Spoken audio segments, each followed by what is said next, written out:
వాళ్ళైతే క్రమంలో మనం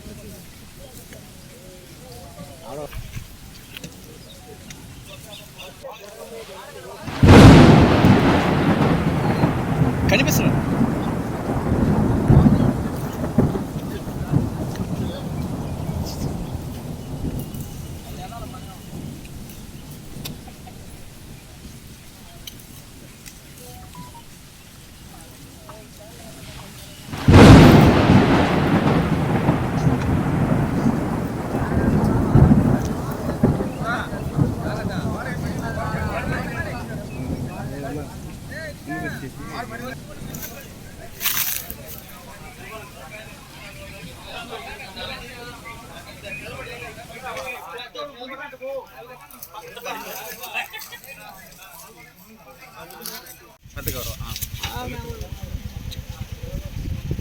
వీడియో వారికి నమస్కారం.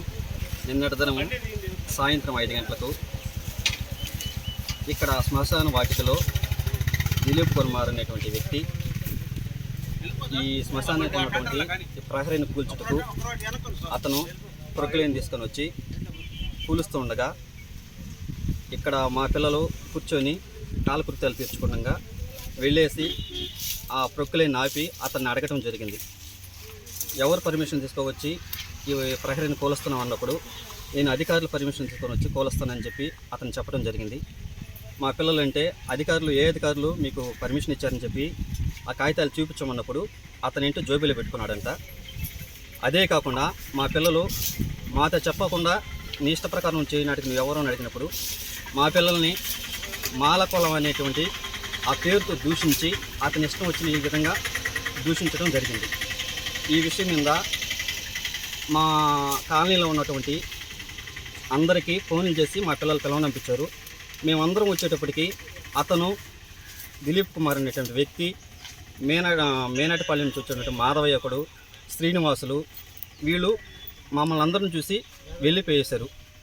ఈ విషయాన్ని మేము ఎంఆర్ఓ దృష్టికి తీసుకెళ్ళినప్పుడు ఎంఆర్ఓ గారు, ఆర్ఐ గారు, ఈఆర్ఓ గారు వీటి మీద మాకు ఎటువంటి అర్జీ కానీ ఇవ్వలేదండి, మాకు దీనికి ఎటువంటి సంబంధం లేదండి, అది ఎండోమెంట్ భూమికి సంబంధించింది అని ఎంఆర్ఓ గారు, ఈఆర్ఓ గారు, ఆర్ఐ గారు చెప్పారు.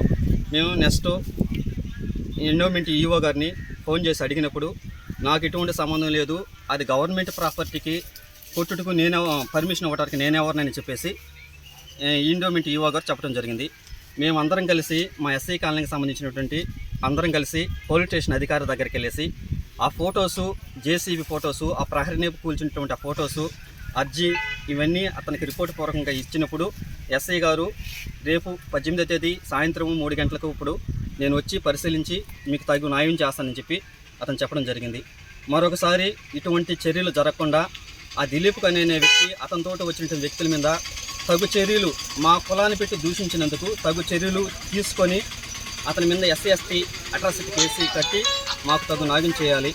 ఇంకెప్పుడు కూడా ఈ యొక్క దళితుల మీద ఇటువంటి చర్యలు జరగకుండా మాకు, మా శ్మశాన వాటికలకు, మా ఎస్సీలకు సంబంధించిన ప్రాపర్టీలకు మీరు రక్షణ కల్పించాల్సిందిగా అధికారుల వారిని మనవి చేసుకుంటూ దయతో కోరుకుంటున్నాను.